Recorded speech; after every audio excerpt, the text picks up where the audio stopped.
सबसे पहले बात करेंगे रायपुर से आ रही बड़ी खबर की। डीजीजीआई रायपुर जोनल यूनिट की बड़ी कार्रवाई देखने को मिली, एक बड़ा एक्शन देखने को मिला। जीएसटी चोरी मामले में कारोबारी संतोष वाधवानी को अरेस्ट कर लिया गया। कारोबारी को रायपुर से गिरफ्तार किया गया है। करीब 80 करोड़ के फर्जी इनवॉइस बनाने का आरोप लगा है। गलत आईटीसी लेकर लगभग 14 करोड़ की टैक्स चोरी यहां पर की गई है। बड़ी जानकारी आप तक साझा कर दे।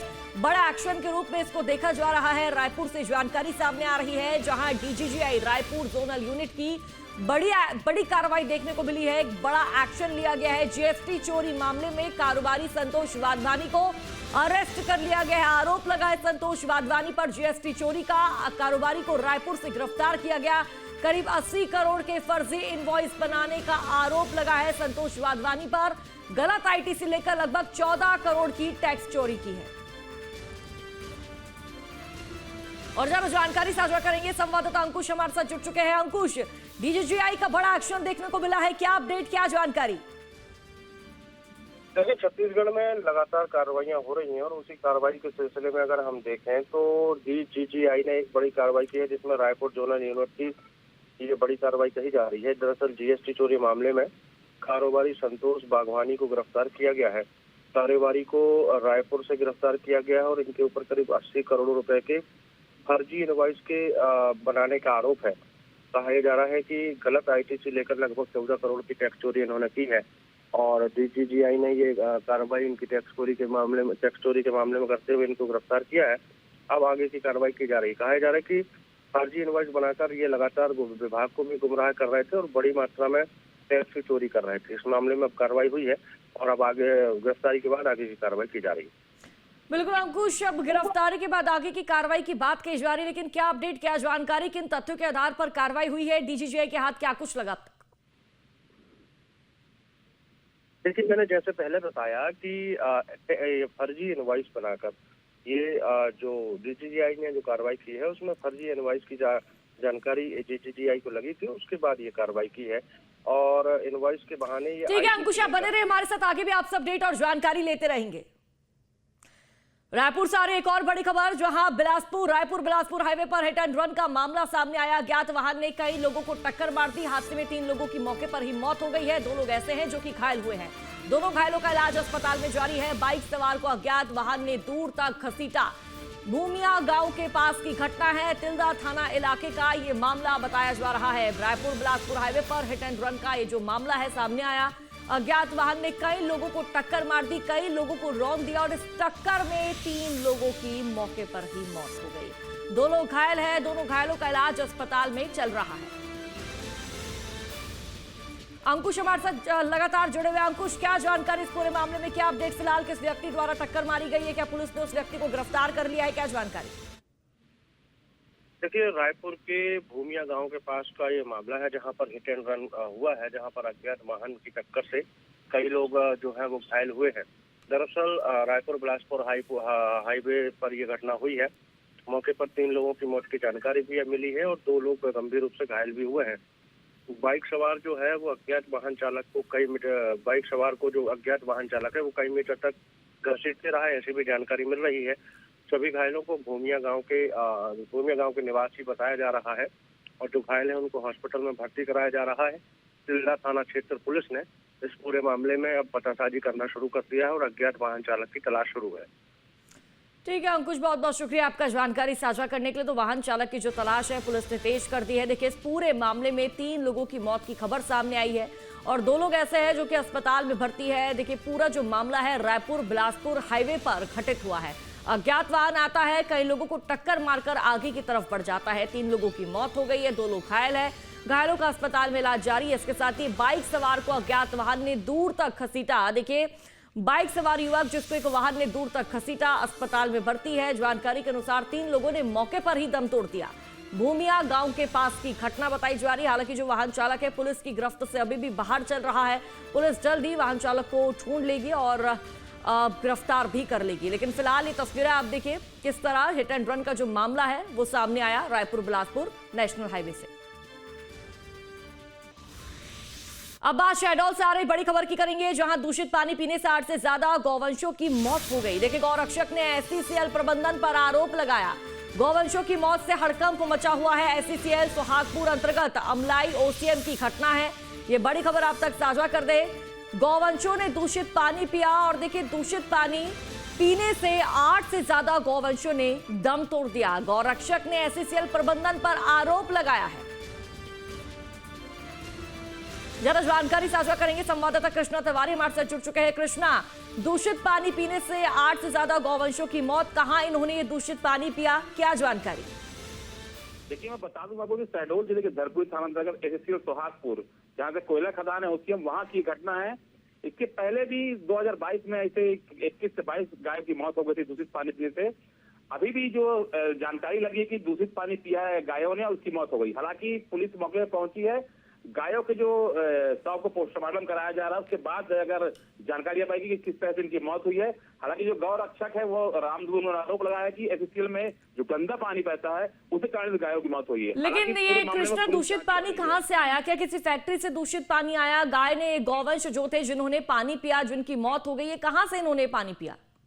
देखिए, एससीसीएल एक कोयला खदान है, सुहागपुर के अंतर्गत आता है। यहाँ पे जो कोयले के बाद अंदर से जो कोयला खनन किया उसके बाद पानी निकलता है, उस पानी पीने की बात कह रहे हैं। हालांकि पुलिस इस पूरे मामले की जांच कर रही है, दूषित जल है या कुछ और है, इस मामले की पुलिस जांच कर रही है। जी ठीक है कृष्णा, शुक्रिया आपका जानकारी साझा करने के लिए। तो देखिए, गायों ने, गौवंशों ने ये दूषित पानी पिया। पानी इतना गंदा था कि जैसे उन्होंने पानी का सेवन किया, 8 गौवंशों की मौत हो गई और संख्या 8 से ज्यादा बताई जा रही है। देखिए, 8 नहीं बल्कि 8 से ज्यादा गौवंशों की मौत हो गई है।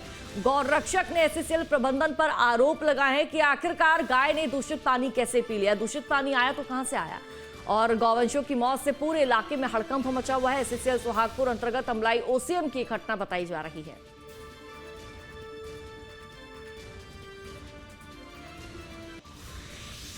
बात करेंगे जबलपुर से आ रही बड़ी खबर की, जहां मेडिकल कॉलेज का सख्त कदम देखने को मिला। आपको बता दें, जूनियर्स के साथ रैगिंग मामले में एक्शन लिया गया है। एमबीबीएस छात्रों पर मेडिकल कॉलेज का बड़ा एक्शन देखने को मिला है। देखिए, यूजीसी गाइडलाइन पर बचे बवाल के बीच एक्शन लिया गया। कॉलेज प्रबंधन ने 8 एमबीबीएस छात्रों को सजा दी है।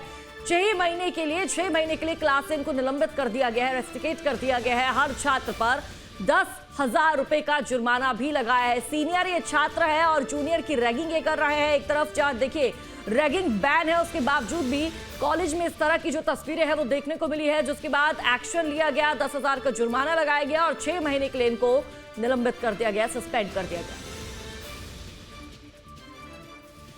ज्यादा जानकारी साझा करेंगे संवाददाता अमित सोनी हमारे साथ फोन लाइन पर जुड़ चुके हैं। अमित, एक तरफ रैगिंग बैन है लेकिन कॉलेज में रैगिंग की तस्वीर देखने को मिली है, क्या एक्शन लिया गया है, क्या अपडेट? देखिए, प्रबंधन ने 8 एमबीबीएस छात्रों को निलंबित किया है, जिनके खिलाफ रैगिंग का मामला दर्ज हुआ था। एक कमेटी बैठी थी, कमेटी ने जब जांच की तो जांच में ये पाया कि इन छात्रों की, जूनियर छात्रों के साथ रैगिंग की है, तो उसको लेकर एक बड़ा एक्शन जो मेडिकल प्रशासन ने लिया है। तो 8 छात्रों को अभी निलंबित किया है और भी छात्रों की ऐसी जांच चालू की जा रही है। वर्ष 2024 का ये मामला है जिसकी शिकायत दर्ज हुई थी। शिकायत दर्ज होने के बाद लगातार इस मामले की जांच की जा रही थी। प्रबंधक कमेटी ने जांच करने के बाद 8 लोगों को निलंबित किया और 10-10 हजार का जुर्माना भी उन पर लगाया है। जी बिल्कुल अमित, इन 8 लोगों पर एक्शन लिया गया है, लेकिन अमित क्यों आखिरकार बच्चों के साथ ये रैगिंग कर रहे थे? क्या रैगिंग करके मिल रहा है? क्योंकि एक तरफ देखिए यूजीसी वाला भी कहीं ना कहीं जानकारी के अनुसार जिस बीच यूजीसी द्वारा नए नियम को लागू किया गया उस बीच रैगिंग की गई है। ऐसे में मामला और भी ज्यादा पेचीदा हो गया। बिल्कुल, कहीं ना कहीं इसको लेकर कॉलेज की जो कमेटी थी उसने सख्त एक्शन लिया और पिछले 1 साल से इसकी बाकायदा विधि पर जांच की गई। जब जांच में पाया गया ये छात्र दोषी है तो इन्हें 6 महीने के लिए सस्पेंड भी किया गया है और इन पे पनिश भी किया है ना। 10,000 रुपए का जुर्माना लगाया। एक मैसेज देने की कोशिश की है कि आगे इस तरह की पुनरावृत्ति न हो, जो और भी छात्र है कम से कम इस घटना से सबक ले। ठीक है अमित, बहुत बहुत शुक्रिया आपका जानकारी अपडेट साझा करने के लिए। बात जबलपुर से आ रही एक और बड़ी खबर की करेंगे, जहां मदन महल रेलवे स्टेशन पर मारपीट का मामला सामने आया। बदमाशों ने साइकिल स्टैंड संचालक से मारपीट की है। मारपीट की घटना सीसीटीवी में कैद हुई है। सीसीटीवी में 3 युवक मारपीट करते हुए दिखाई दे रहे हैं। देखिए, पुलिस ने 2 बदमाशों को अरेस्ट भी कर लिया है। ये बड़ी खबर आप तक साझा कर दे। बदमाशों का जो आतंक है, देखिए उड़दंग किस तरह से बदमाश मचाते नजर आ रहे हैं, इनका आतंक बढ़ता जा रहा है। और जबलपुर संस्कारधानी से ये खबर सामने आई है। अमित सोनी हमारे साथ लगातार जुड़े हुए। अमित, बदमाशों का आतंक लगातार बढ़ता जा रहा है। अब स्टेशन पर, रेलवे स्टेशन पर भी मारपीट करते नजर आ रहे हैं, क्या जानकारी? देखिए, लगातार जबलपुर की पुलिस जो बदमाशों के खिलाफ सख्त एक्शन ले रही है, और पिछले अभी हम 1 महीने की बात करें तो 50 से भी ज्यादा ऐसे बदमाशों का जुलूस निकाल के लोगों को ये मैसेज दिया गया है कि मारपीट करने वाला को यही असर होगा। लेकिन ये घटना जो है मदनमहल रेलवे स्टेशन की है। साइकिल स्टैंड को लेकर विवाद हुआ था। विवाद इतना बड़ा कि दोनों में तू-तू मैं हो गई। उसके 1 घंटे बाद कुछ लोग आते हैं और साइकिल स्टैंड संचालक को बुरी तरह से पीटते हैं। इतना ही वो बहुत बुरी तरह से घायल हो गया, जिसका सिर वगैरह भी फटा है। उसे तत्काल जो है प्राइवेट अस्पताल में एडमिट किया, लेकिन पुलिस ने तत्परता से दोनों बदमाशों को गिरफ्तार किया और इनसे पूछताछ भी जारी है कि इस घटना की वजह क्या थी। तो कहीं ना कहीं पुलिस सख्त एक्शन इनके खिलाफ अब लेने वाली है।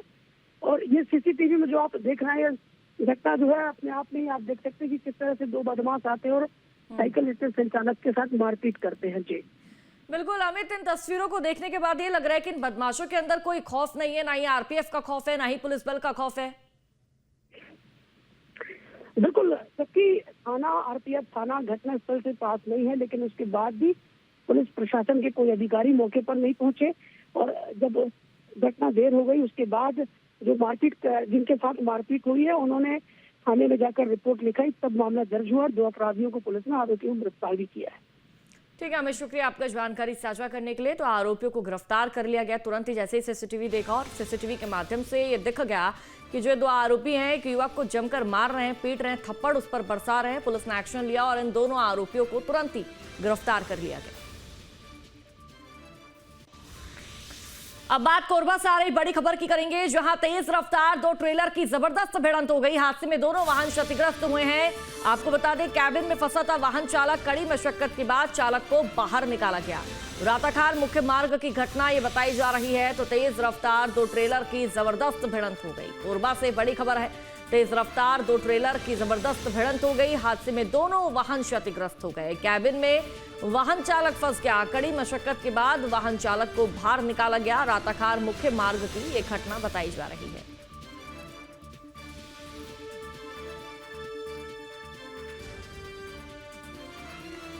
तो कड़ी मशक्कत के बाद देखिए कैबिन से इस चालक को बाहर निकाला गया। और ये तस्वीरें आप देखिए जब 2 ये ट्रेलर आपस में भिड़ जाते हैं, और देखिए लहूलुहान हालत में चालक को कैबिन से बाहर निकाला गया। गनीमत ये रही कि इस पूरे हादसे में किसी की जान माल को नुकसान नहीं पहुंचा है, जनहानि नहीं हुई है। लेकिन बहुत ही भीषण और भयावह हादसे की तस्वीरें आपको हम दिखा रहे हैं, जब तेज रफ्तार, ये जो दोनों ट्रेलर है तेज रफ्तार से आ रहे थे और एक दूसरे के साथ ये दोनों ट्रेलर भिड़ जाते हैं। जबरदस्त भिड़ंत होती है, खौफनाक मंजर देखने को मिलता है। हादसे में दोनों जो वाहन है वो क्षतिग्रस्त हो गए हैं। ज्यादा जानकारी साझा करेंगे संवाददाता विजय दुबे हमारे साथ फोन लाइन पर जुड़ चुके हैं। विजय, क्या ये पूरा मामला है, कैसे दोनों ट्रेलर पर टक्कर हुई, क्या धुंध थी, अनियंत्रित थे, या फिर तेज रफ्तार वाहन का कहर देखने को मिला? जी आपको बता दूं, ये जो पूरा मामला है ये कोतवाली थाना क्षेत्र के अंतर्गत जो राताखार बाईपास का है वहां पर। और ये जो सड़क दुर्घटना हुई है इसमें सिर्फ रफ्तार का कहर था। ये दोनों गाड़ियों की जो रफ्तार थी बहुत ज्यादा थी, और चूंकि वहां पर मोड़ पड़ता है, उस मोड़ के कारण जो ट्रेलर है वो नियंत्रित नहीं हो सका, जिसके कारण ये बड़ी घटना घटी है। हालांकि जो है कि 2-3 घंटे में जो केबिन में जो फंसा हुआ था ड्राइवर, उसको गैस कटर से काटकर बाहर निकाल लिया गया है और उसको अस्पताल में दाखिल कराया गया है। उसकी अभी जो जान है अभी खतरे से बाहर बताई जा रही है। हालांकि पुलिस मौके पर पहुंची और उसके बाद में बिल्कुल विजय, पुलिस मौके पर पहुंची। आगे भी आपसे अपडेट लेते रहेंगे, आप बने रहिए हमारे साथ। और अब बात कोरबा से आ रही बड़ी खबर की करेंगे, जहां पत्नी ने खौफनाक साजिश रची। देखिए, पति को जहर देकर मौत के घाट उतार दिया। हत्या के बाद खुद पति को लेकर अस्पताल पहुंची। मामले को सुसाइड दिखाने की कोशिश नाकाम हो गई पत्नी की। मासूमों के बयान के बाद पुलिस का एक्शन देखने को मिला। अस्पताल से ही आरोपी पत्नी को गिरफ्तार कर लिया गया। पूछताछ में प्रेम प्रसंग का खुलासा हुआ है। प्रेम प्रसंग के चलते एक पत्नी ने अपने पति को मौत के घाट उतार दिया। विजय हमारे साथ लगातार जुड़े हुए हैं। विजय, क्या जानकारी इस पूरे मामले में फिलहाल क्या अपडेट मिल रहा है? क्या पुलिस ने युवती को अरेस्ट कर लिया? तो विजय से संपर्क साधेंगे, लेकिन फिलहाल ये आप तस्वीर देखिए, एक पत्नी का खौफनाक चेहरा। अपने पति को पहले मार दिया, जहर दिया, उसको मार दिया और अस्पताल भी लेकर पहुंची ताकि किसी को शक ना हो कि मैंने ही अपने पति को मारा है। जब पूछताछ की गई पत्नी से, बच्चों ने क्योंकि राज उगल दिया कि भाई हमारी मम्मी ने ही पापा को मारा है, जब पूछताछ की गई पत्नी से सख्ती के साथ, तो पत्नी ने अपने जुर्म को स्वीकारा और जो पूरा मामला है वो प्रेम प्रसंग से जुड़ा हुआ बताया जा रहा है, जिसके चलते एक पत्नी ने अपने ही पति को मौत के घाट उतार दिया, हमेशा के लिए नींद सुला दिया। लेकिन फिलहाल ये आप देखिए तस्वीरें, कोरबा का पूरा मामला और ऐसी खौफनाक तस्वीरें आए दिन सामने आ रही है, जब प्रेम प्रसंग के चलते कभी पति तो कभी पत्नी अपने पति को मार रहे हैं, अपनी पत्नी को मार रहे हैं। तो ऐसे मामले आए दिन प्रदेश से देखने को मिल रहे हैं। प्रदेश ही नहीं बल्कि पूरे देश भर से ऐसे जो मामले आए दिन सामने आ रहे हैं। और देखिए, मासूमों के बयान के बाद पुलिस ने महिला के खिलाफ एक्शन लिया, महिला से पूछताछ की गई, तो महिला ने बताया, अपना जुर्म स्वीकार किया कि हाँ, मैंने ही अपने पति को मारा है, जहर दिया, उसके बाद मैं अस्पताल लेकर पहुंची ताकि ऐसा लगे कि ये जो पूरा प्लान है ये मैंने नहीं रचा है, बल्कि मेरे पति ने खुद ही जहर खाया है।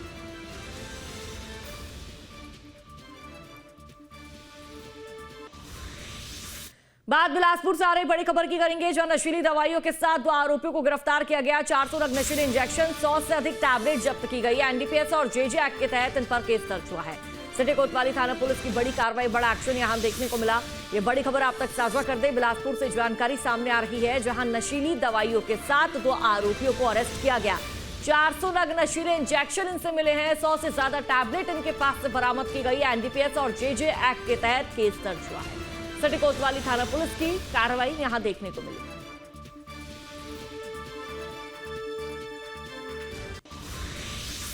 जांजगीर चांपा से बड़ी खबर है, जहां बिजली के खंभे पर किसान चढ़ा। धान का टोकन नहीं मिलने से जो किसान है वो टावर पर चढ़ गया और जिले में लगभग 2000 किसान नहीं बेच पाए धान। मौके पर लोगों का जो जमावड़ा है लगता नजर आया। धुरकोट गांव का ये मामला बताया जा रहा है। तो बिजली के खंभे पर एक किसान चढ़ता हुआ नजर आया। जांजगीर चांपा का मामला है, क्योंकि देखिए, धान खरीदी अब खत्म हो चुकी है। सरकार ने जिस तरह से कहा था कि 31 जनवरी तक चलेगी, लेकिन आज शनिवार का दिन सरकारी छुट्टी घोषित कर दिया गया और ये कहा गया कि 30 जनवरी तक ही धान खरीदी हो सकेगी। ऐसे में अब किसान परेशान है, चिंतित है। एक किसान तो बिजली के खंभे पर चढ़ता नजर आया। तस्वीरें आप देखिए, धान का टोकन क्योंकि किसान को नहीं मिला, वो अपनी धान ही नहीं बेच पाया, ना ही किसी ने उससे उसकी धान खरीदी और आक्रोशित किसान टावर पर चढ़ गया। परेशान चिंतित किसान टावर पर चढ़ गया। जिले में लगभग 2000 किसान ऐसे हैं जो धान नहीं बेच पाए हैं। किसान चिंतित है, परेशान है कि हमारी धान कौन लेगा। मौके पर लोगों का जमावड़ा लगता नजर आया। धुरकोट गांव का ये पूरा मामला बताया जा रहा है। तो देखिए, 15 नवंबर 2025 से धान खरीदी की शुरुआत हुई और आज उसका अंतिम दिन था। सरकार द्वारा ये कहा गया था कि आज अंतिम दिन है 31 जनवरी, लेकिन 30 जनवरी को ही इसका अंतिम दिन रहा और ऐसे में कई किसान ऐसे रहे जिनसे धान नहीं खरीदा गया। अब वो किसान चिंतित है, परेशान है। खंबे पर देखिए, टावर पर किसान चढ़ता नजर आया। आत्महत्या करने की लगातार धमकी देता रहा, प्रयास करता नजर आया।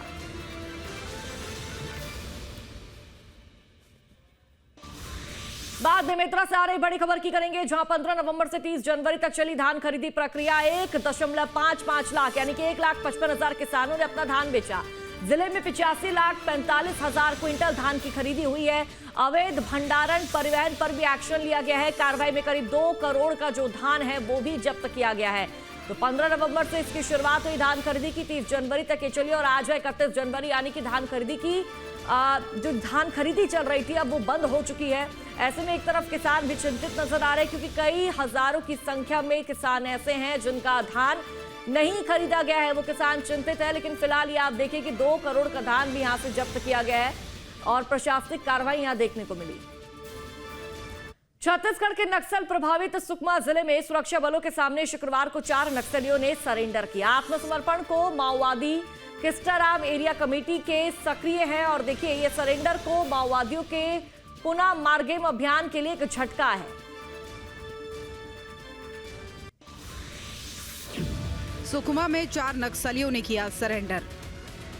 ऑटोमेटिक वेपन्स भी सुरक्षा बलों को सौंपे। गोलापल्ली, कोंटा और किस्टाराम क्षेत्र में थे सक्रिय।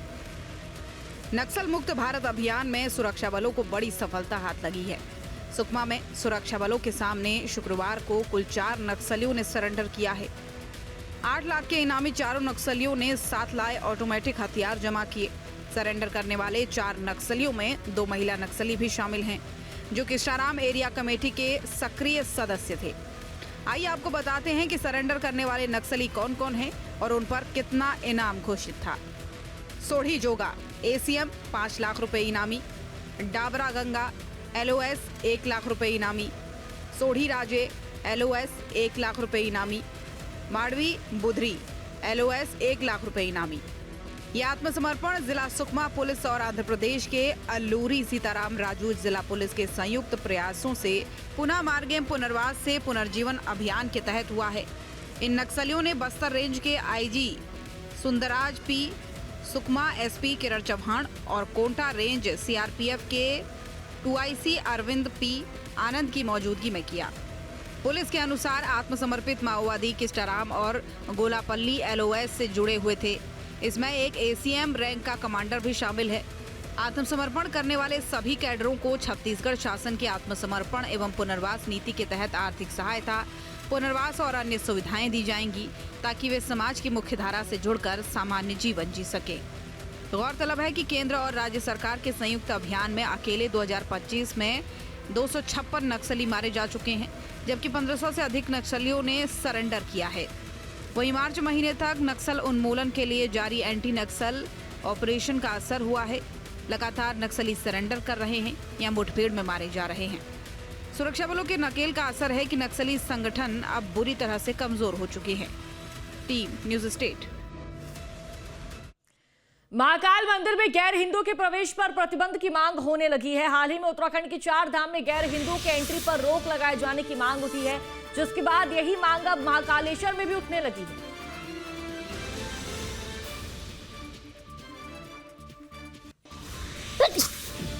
बाबा महाकाल की नगरी से उठी हुंकार। मंदिर में गैर हिंदुओं की एंट्री पर रोक की गुहार। क्या महाकाल के दरबार में गैर हिंदुओं का प्रवेश होगा बैन? विश्व प्रसिद्ध बाबा महाकाल के दर पर रोजाना लाखों श्रद्धालु पहुंचते हैं। बाबा महाकाल के दरबार में भक्तों की शुद्धता और सनातन परंपरा को लेकर नया नियम बनाने की मांग उठ रही है। महाकाल के दरबार में पंडे पुजारी, महामंडलेश्वर और विश्व हिंदू परिषद के पदाधिकारियों ने अब मोर्चा खोल दिया है। उनकी बड़ी मांग है कि पहली मांग, उज्जैन के विश्व प्रसिद्ध महाकालेश्वर मंदिर की शुद्धता के सख्त नियम बने। दूसरी मांग, 12 ज्योतिर्लिंगों में समान नियम लागू हो, गैर हिंदुओं की एंट्री बैन की जाए। तीसरी मांग, 4 धाम की तरह महाकाल परिसर की पवित्रता के लिए बदलाव जरूरी है। जूना अखाड़े के महामंडलेश्वर शैलेश आनंद गिरी का कहना है कि गैर हिंदुओं के प्रवेश पर प्रतिबंध पर किसी तरह के विवाद की गुंजाइश नहीं है। किसी भी अन्य धर्म के लोगों को इस बात का बुरा नहीं लगना चाहिए, क्योंकि हिंदुओं को भी मक्का जाने की अनुमति नहीं मिलती। सभी धर्म के अपने नियम कायदे हैं और उनका पालन करना जरूरी है। पूरे वर्ग जितने धर्म हैं उनको वैमनस्य के रूप में इसको नहीं देखना चाहिए।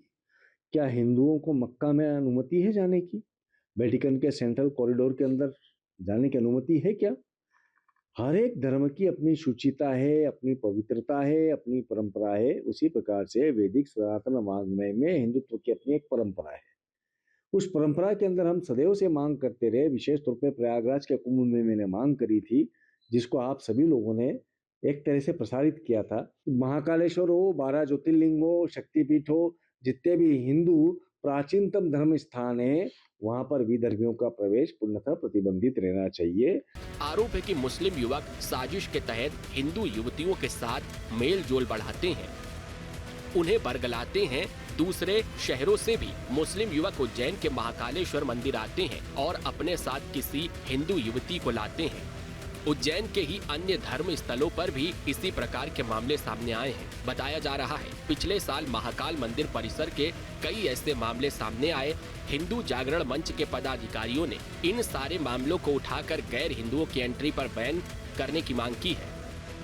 4 धाम मंदिरों में गैर हिंदुओं के प्रवेश पर रोक लगाने का प्रस्ताव तैयार है। अब ऐसी ही मांग 12 ज्योतिर्लिंगों में से एक महाकाल के दरबार से उठी है। साधु संतों और महाकाल के भक्तों का तर्क है कि गैर हिंदू अक्सर हमारे मंदिरों की पवित्रता को भंग करने का काम करते हैं, लेकिन इस नियम को लागू कर पाना इतना भी आसान नहीं है।